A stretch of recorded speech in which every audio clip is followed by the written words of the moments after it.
ఆంధ్ర ఆవిర్భావానికి స్వర్గీయ పొట్టి శ్రీరాములు ఏ విధంగా ప్రాణత్యాగం చేశారు, అలాగే నెల్లూరు జిల్లా అభివృద్ధి కోసం, ముఖ్యంగా అక్కడి ప్రజల దాహార్తిని తీర్చడం కోసం తన ఆమరణ నిరాహార దీక్షతో విజయవంతుడై ఆనం రామనారాయణ రెడ్డి రూపంలో నెల్లూరు జిల్లా ప్రజలకు లభించడంతో అక్కడి ప్రజలు ఆయన రూపానికి వారి గుండెల్లో గుడి కట్టేశారు.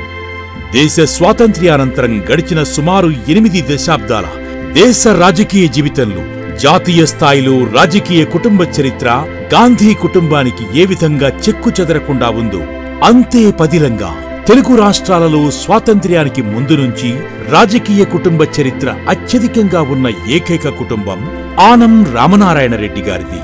గాంధీజీ త్యాగాలను మర్చిపోకుండా ఈ జాతి ఏ విధంగా ఆయన ముఖచిత్రాన్ని దేశ కరెన్సీ నోట్లపై ముద్రించుకుని గౌరవిస్తున్నామో అదేవిధంగా ఆనం అభివృద్ధి ముద్రను కూడా నెల్లూరు జిల్లా మూలమూలలా అంటే 1500 కోట్ల రూపాయలతో నిర్మించిన శ్రీ ఆనం సంజీవరెడ్డి సోమశిల హైలెవెల్ కెనాల్, 102 కోట్ల రూపాయలతో పెన్నా నదిపై నిర్మించిన హైలెవెల్ బ్రిడ్జ్, 120 కోట్ల రూపాయలతో సోమశిల ఉత్తరపు కాలువతో పాటుగా పేదల శాశ్వత గృహాల కోసం వేలాది మందికి Shri Anam Venkatareddy urban housing colony, పిల్లల చదువుల కోసం ప్రభుత్వ రెసిడెన్షియల్ స్కూల్ కాంప్లెక్స్లు, సోషల్ వెల్ఫేర్ హాస్టళ్లు, పాలిటెక్నిక్, ఐఐటి, అగ్రికల్చర్ కళాశాలలు, అంతేనా పేద ప్రజల మెరుగైన వైద్యం కోసం కోట్లాది రూపాయల వ్యయంతో నిర్మించిన 100 పడకల ఆసుపత్రి, బాలబాలికల క్రీడా అవసరాల కోసం కోట్లాది రూపాయలతో నిర్మించిన అధునాతన క్రీడా ప్రాంగణాలు, ఇలా ఎన్నో మరెన్నో ఇంకెన్నో అభివృద్ధి కార్యక్రమాలను పదిలపరుచుకుని ఈ నెల్లూరు జిల్లా ప్రజలు ఆనందంగా జీవిస్తున్నారు అనటానికి ఆనం కుటుంబ సభ్యులలో ప్రస్తుత మంత్రివర్యులు శ్రీ ఆనం రామనారాయణ రెడ్డి గారు కూడా ఒకరు. వెలుగు జిలుగుల ప్రపంచం, అదే మన సినిమా ప్రపంచం. ఇక్కడ ఎంత పెద్ద తారైనా కొద్ది రోజుల తర్వాత కనుమరుగైపోతున్న కఠిన రోజులివి. కాని భిన్నంగా ఆనాటి నుంచి ఈనాటి వరకు కాదు ఎప్పటికీ ప్రేక్షకుల హృదయాల్లో చెరిగిపోని నటరత్నాలు ఎందరో.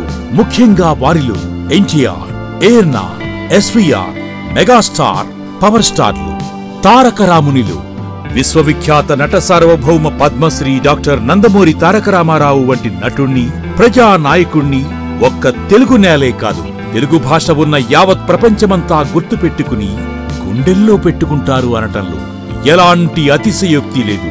అదేవిధంగా రాజకీయాల్లో అతి తక్కువ మంది మాత్రమే కలకాలం రాణించగలుగుతారు. ఆ ప్రకారం మనం గతం నుంచి ఇప్పటి వరకు పరిశీలించినట్లయితే తెలుగుదేశం పార్టీ వ్యవస్థాపకులు స్వర్గీయ ఎన్టీ రామారావు గారు, ఇప్పటి విజనరీ లీడర్ మరియు ప్రస్తుత గౌరవ ముఖ్యమంత్రి శ్రీ నారా చంద్రబాబు నాయుడు గారిలా మన పొట్టి శ్రీరాములు నెల్లూరు జిల్లా ఆత్మకూరు నేత, రాష్ట్ర దేవాదాయ ధర్మాదాయ శాఖ మాత్యులు శ్రీ ఆనం రామనారాయణ రెడ్డి గారు కూడా 4.5 దశాబ్దాలకు పైబడి రాజకీయ రారాజుగా రాణిస్తూనే ఉన్నారు. శాసనసభ్యులుగా అటు ఉమ్మడి ఆంధ్రప్రదేశ్లో కాని, ఇప్పటి విభజనానంతరం ఏర్పడ్డ ప్రత్యేక ఆంధ్రప్రదేశ్కు కాని మొత్తంగా 10 మార్లు శాసనసభ్యులుగా పోటీపడి అందులో 7 సార్లు విజయవంతమయ్యారు. మొట్టమొదట నందమూరి తారక రామారావు గారి ప్రభుత్వంలో రహదారులు భవనాల శాఖ మంత్రిగా పనిచేసిన నాటి దగ్గర్నుంచి నేటి చంద్రబాబు నాయుడు గారి కేబినెట్లో మంత్రివర్యులుగా చేరటం ద్వారా మొత్తంగా 5వ పర్యాయం మంత్రివర్యులుగా ఘనమైన సేవలు అందించటం బహుశా వీరికి ఒక్కరికి మాత్రమే సాధ్యం అనిపించేంత ఘనత వీరిది. ఒక నాయకుడు 40 ఏళ్లకు పైబడి రాజకీయ ప్రస్థానాన్ని కొనసాగించడమంటే సామాన్యమైన విషయం కాదు. ఇప్పటికి 3 తరాలు దాటి 4వ తరం నాయకులలో రాకెట్లా దూసుకుపోతున్న యుగమిది. ఇలాంటి తరుణంలో కంప్యూటర్ యుగంలో కూడా రాజకీయం చెయ్యాలంటే ఒక్క మంచితనమే కాదు, నెల్లూరు ప్రజా అవసరాలను ముందుగా ఊహించి తీర్చగలిగే నాయకుడు కావాలి. అలా నేటి యువతరంతో పోటీపడుతూ తాను ప్రాతినిధ్యం వహించే నియోజకవర్గాల్లో నిరంతర దేవుడిగా నిలిచిపోవడం రామనారాయణుడు గారికే సాధ్యమైంది. ఒక్కసారి మనం త్రేతాయుగం నాటి రామాయణాన్ని పరిశీలిస్తే సూర్యవంశ రాజులలో రాముడికి తప్ప ఏ ఒక్క రాజుకి దైవత్వం సిద్ధించలేదు. అందుకని మాట తప్పని జనరంజక పరిపాలన చేసిన శ్రీరామచంద్రుణ్ణి ఈ కలికాలంలో సైతం పూజిస్తున్నాం. ఇదే కోవలో ఆనం వంశంలో అనువంశిక నాయకులందరూ గొప్పవారైనప్పటికీ రామనారాయణ రెడ్డి గారి పాలన ప్రజల హృదయాలలో దైవత్వంగా గూడుకట్టుకుని ఈ జిల్లా ప్రజలకు ఒక పెద్దాయనగా వెలుగొందుతున్నారు. ఎన్ని పార్టీలు మారినా, ఎన్నెన్ని నియోజకవర్గాలకు ప్రాతినిధ్యం వహించినా అంతిమ విజయం రామనారాయణుడిదే.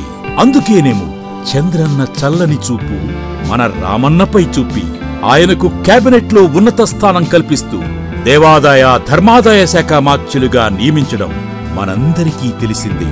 గత ప్రభుత్వంలో హిందూ మతంపై జరిగిన దాడి, మరీ ముఖ్యంగా రథాలు తగలబెట్టడం మొదలుకొని తిరుమలలో సనాతన ధర్మానికి తిలోదకాలు ఇవ్వడం ద్వారా జరుగుతున్న గందరగోళాన్ని పరిష్కరించే పనిలో పడ్డారు ఈ అనుభవశాలి, వివాదరహితుడు, ప్రజామోద, ప్రపంచం మెచ్చిన అద్వైతమూర్తి మన రామనారాయణుడిపై ధర్మపీఠం ప్రత్యేక కథనం.